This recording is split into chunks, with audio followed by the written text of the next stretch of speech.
ರೀ ನೀವು ಚಿಕನ್ ತಂದು ತುಂಬ ದಿನ ಆಯ್ತಲ್ಲ, ಇವತ್ತು ಚಿಕನ್ ತಂದು ಕೊಡ್ರಿ, ಚಿಕನ್ ತಿನ್ನಂಗಾಗೈತೆ.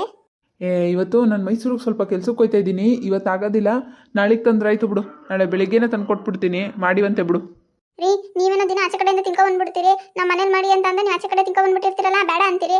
ಇವಾಗ ದುಡ್ಡು ಕೊಟ್ಬಿಟ್ಟು ಹೋಗಿ. ನನ್ನ ಪಕ್ಕದ ಮನೆ ಸಿದ್ಧ ಅವನಲ್ಲ, ಅವ್ನ ಕೈ ತೆಗಿಸ್ಕೊಂಡು ಮಾಡ್ತೀನಂತೆ. ದುಡ್ಡು ಕೊಟ್ಬಿಟ್ಟು ಹೋಗಿ. ಅಯ್ಯಯ್ಯಯ್ಯಯ್ಯೋ, ಗರಗ್ಲಿ ತಿಂದೇ ಇಲ್ಲ ಅನ್ನಂಗೆ ಆಡ್ತಾಳೆ. ಅಲ್ಲಿ ಆ ಬಿಚಾಕಿರೋ ಶರ್ಟಲ್ಲಿ 200 ರೂಪಾಯಿ ಐತೆ, ಆ 200 ರೂಪಾಯಿ ಕೊಟ್ಟು ಕಳಿಸಿ ತರಿಸ್ಕೊಂಡು ಮಾಡ್ಕೊಂಡು ತಿನ್ನರವ. ಆಯ್ತು ರೀ, ನನಗೆ ಹೋಗಿ ಬರ್ತೀನಿ. ಸರಿ. ನಮ್ಮ ಮನೆಯವ್ರು ಕೊಟ್ಟಿರೋ ದುಡ್ಡನ್ನ ಹಂಗೆ ಇಟ್ಕೊಬಿಡೋಣ. ಅತ್ತೆಗೆ ಹೇಳ್ಬಿಟ್ಟು ಅತ್ತೆ ದುಡ್ಡಲ್ಲಿ ತರಿಸ್ಕೊಂಡು ತಿನ್ನೋಣ ಚಿಕನ್ನ. ಆ ದುಡ್ಡು ಹೋಗ್ತದೆ, ಚಿಕನ್ನು ತಿನ್ನಂಗಾಯ್ತದೆ. ಹಿಂಗೆ ನನ್ನ ಐಡಿಯಾ. ಅತ್ತೆ ಅತ್ತೆ, ಅಯ್ಯೋಯ್ಯೋಯ್ಯೋ, ಯಾರೇ ನಿನ್ ಗಂಟ್ಲು ಕೈ ಹಾಕ್ತಾರೋ ತಾಯಿ, ಕಿರ್ಸ್ಕೊಬೇಡ. ಬಂದೆ ತಡಿ ಸೊಸೆ ಮುದ್ದು, ಬಂದೆ ತಡಿ. ಅಯ್ಯ ಏನು ಹೇಳೆ, ಆವಾಗ್ಲಿಂದ ಅತ್ತೆ ಅತ್ತೆ ಅಂತ ಮಡ್ಕೊಂತಿದ್ದಲ್ಲ, ಏನು ಹೇಳು. ಅತ್ತೆ ಅತ್ತೆ, ಚಿಕನ್ ಮಾಡಿ ತುಂಬ ದಿನ ಆಯ್ತಲ್ಲ, ಚಿಕನ್ ತರಿಸ್ತೀರಾ, ಮಾಡ್ಕೊಂಡು ತಿನ್ನೋಣ. ಅಲ್ಲ ಕಣೆ, ನೀನು ತಿನ್ನಂಗಾದ್ರೆ ನಾನು ನನ್ನ ದುಡ್ಡು ಕೊಟ್ಟು ತರಿಸ್ಲಾ? ನಿನ್ನ ಗಂಡಂತವಿಂದ ಇಸ್ಕೊಂಡು ಮಡಿಕೊಂಡಿರ್ತೀಯ, ಅದ್ರಲ್ಲಿ ತರಿಸು. ಇಲ್ಲಾಂದ್ರೆ ನಿಮ್ಮ ಅಪ್ಪನ ಮನೆಗೆ ಹೋದಾಗ ಇಸ್ಕೊಂಬಂದಿರ್ತೀಯಲ್ಲ ದುಡ್ಡು, ಅದರಿಂದ ತರಿಸು. ಅದು ಬಿಟ್ಬಿಟ್ಟು ನೀನು ನನ್ನನ್ನು ತರಿಸಿ ಅಂತ ಅಂದರೆ ನನ್ನ ಹತ್ರ ಎಲ್ಲಿಂದ ಬರ್ತದೆ ದುಡ್ಡು? ತರಿಸಿದೆ ಇವಳು ಆಸ್ತಿ ಎಲ್ಲ ಏನು ಮುಗ್ದೋಗ್ಬಿಡ್ತದೇನೋ. ಒಂದು 200 ರೂಪಾಯಿ ಕೊಟ್ಟು ತರ್ಸಕ್ಕೆ ಏನು ಹಿಂಗಾಡ್ತಾಳ ನಮ್ಮತ್ತೆ. ಊರ್ದೆಲ್ಲ ಮಾತಾಡ್ತಾಳೆ. ತರಿಸು, ನನ್ನ ಪಕ್ಕದ ಮನೆ ಗಂಗಕ್ಕನ ಮನೆಗೆ ಹೋಗಿ ಬರ್ತೀನಿ. 5 ನಿಮಿಷ ಬಂದ್ಬಿಡ್ತೀನಿ. ಸರಿ, ಹೋಗಿ ಬನ್ನಿ.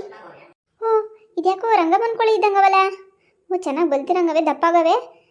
ನಮ್ಮನೆ ಸಸಿ ಕೇಳ್ತಿದ್ಲಲ್ಲ, ಅತ್ತೆ ಚಿಕನ್ ತರಿಸಿ ಅತ್ತೆ, ತಿನ್ನಂಗಾಗೈತೆ ಅಂತ. ಇವರಲ್ಲಿ ಯಾವುದಾದ್ರೂ ಒಂದು ಹಿಡ್ಕೊಂಡೋಗಿ ಮಾಡಿದ್ರೆ ಆಯಿತು. ಚಿಕನ್ ಸಾರು ಚಾಪ್ಸ ಮಾಡ್ಕೊಂಡು ತಿಂದರೆ ಚೆನ್ನಾಗಿರ್ತದೆ. ಹಿಂಗೋ ನಾಟಿ ಕೋಳಿ ಅಲ್ವಾ, ರುಚಿಯಾಗಿರ್ತದೆ. ಏ ಪವಿ, ಏ ಸೊಸೆ ಮುದ್ದು ಪವಿ, ಬಾರಿ ಇಲಾಚೆಗೆ. ಏನತ್ತೆ ಕರೆದ್ರಲ್ಲ? ಏ ಸೊಸೆ ಮುದ್ದು, ಅಲ್ಲಿ ಪಕ್ಕದ ಮನೆ ರಂಗಜ್ಜಿ ಕೋಳಿ ಇದ್ದಾವೆ, ದಪ್ಪಕ್ಕಾಗವೆ. ಅವನೇ ಒಂದಲ್ಲ ಅದರ ಒಂದು ಹಿಡ್ಕೊಂಡು ಅದರಲ್ಲೇ ಒಂದು ಇವತ್ತು ಸಾಂಬಾರು ಮಾಡೋಣ ಅಂತ ಹೇಳೋಣ ಅಂತ ಬಂದೆ. ಅಯ್ಯೋ, ಬೇರೆಯವ್ರ ಮನೆ ಕೋಳಿಯಾ? ಆಮೇಲೆ ಅಮ್ಮ ಕೋಳಿ ಇಟ್ಕೊಂಡಿದ್ದೀನಿ ಅಂತ ಈಗ ಬೈತಾಳೆ ಕಣತ್ತೆ. ಬೇಡಕಂತ ಸುಮ್ಮನಿರಿ. ಅಯ್ಯೋ, 200 ರೂಪಾಯಿ ಕೊಟ್ಟು ತರ್ಸಿದ್ರಾಯ್ತು. ಏ ಬುದ್ಧಿ ಇಲ್ದೇ ಇರೋಳೆ, ಅದು ಚೆನ್ನಾಗಿ ಬಲ್ತು ನಿಂತವೆ, ನಾಟಿ ಕೋಳಿ ಬೇರೆ. ಅದರಲ್ಲೇ ಮಾಡ್ಕೊಂಡು ತಿನ್ನಾನ, ಬಾ ಇಟ್ಕೊಂಬರ್ತೀನಿ. ಅದನ್ನು ಪುಕ್ಕ ತೊರೆದು ಸುಟ್ಬಿಟ್ಟು ಪೀಸ್ ಮಾಡಿಬಿಟ್ಟು ಅದರಲ್ಲೇ ಸಾರು ಮಾಡು. ನಾನು ಬರಲ್ಲಪ್ಪ, ನೀವೇ ಹೋಗಿ ಇಟ್ಕೊಬರ್ಬೇಕು. ಇಲ್ಲ ಇಬ್ಬರು ಹೋಗಿ ಒಟ್ಟಿಗೆ ಇಟ್ಕೊಂಬರೋಣ ಬಾ. ಸರಿ ಆಯಿತು, ನಡೀರಿ ಹೋಗಿ ಇಟ್ಕೊಂಬರೋಣ. ನೋಡಲಿ ಹೆಂಗೆ ಮೇಯ್ತಾವೆ. 2 ಇಲ್ಲ ಅಂದರೂ 1.5 kg ಬರ್ತವೆ, ಚೆನ್ನಾಗಿ ಬಲ್ತವೆ. ಯಾವ್ದಾರು ಒಂದು ಹಿಡ್ಕೊಳ್ಳೋಣ, ತಗೊಂಬ. ಇಲ್ಲಿ ಒಂದು ಚೀಲ ತಗೊಂಬ, ಬೇಗ ಹಿಡಿದು ಚೀಲದೊಳಗೆ ಹಾಕಿ ಹಿಂದೆ ತೊಗೊಂಡೋಗ್ಬಿಡು. ಬೇಡ ಅತ್ತೆ, ಆಮೇಲೆ ಗೊತ್ತಾದರೆ ಬಿಟ್ಟಾಳ ಅವಳು ರಂಗಜ್ಜಿ, ಆಮೇಲೆ ಕೊಲೆನೇ ಮಾಡಿಬಿಡ್ತಾಳೆ ನಮ್ಮಿಬ್ರದು. ಬಾಯಿ ಮುಚ್ಕೊಂಡಿರೆ. ನೀನು ಇಂಥವೆಲ್ಲ ಎಷ್ಟು ಮಾಡಿಲ್ಲ, ನಾನು ಮೊದಲನೇ ಸತಿ ಕರಿತಾ ಇದ್ದೀನಿ, ಬರಲ್ಲ ಅಂತೀಯಾ? ಬಾಯಿ ಮುಚ್ಕೊಂಡು ಇಡಿ ಬಾ. ನಾನು ಕೋಳಿ ಎಲ್ಲ ಹಿಡಿಯಲ್ಲ, ನೀವು ಹಿಡೀರಿ, ನಾನು ನಿಮಗೆ ಸಪೋರ್ಟ್ ಮಾಡ್ತೀನಿ.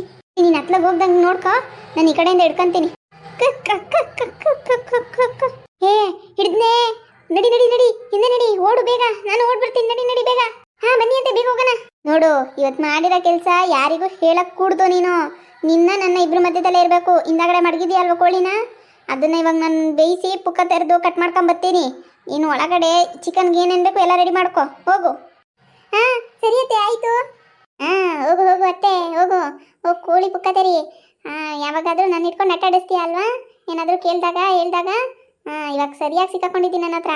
ನೀನು ಹಿಂಗೆ ಯಾವಾಗಾದರೂ ನನ್ನ ಜೊತೆ ಆಟಾಡಕ್ಕೆ ಬಾ. ಆ ರಂಗಜ್ಜಿಗೆ ಹೇಳ್ಬಿಟ್ಟು ನೀನು ಕೋಳಿ ಇವಳಕ್ಕೆ ಕದ್ದೋಳು ಅಂತೇಳಿ 2 ಅಲ್ಲ 4 ಕೊಡಿಸ್ತೀನಿ ಮಗಳೇ.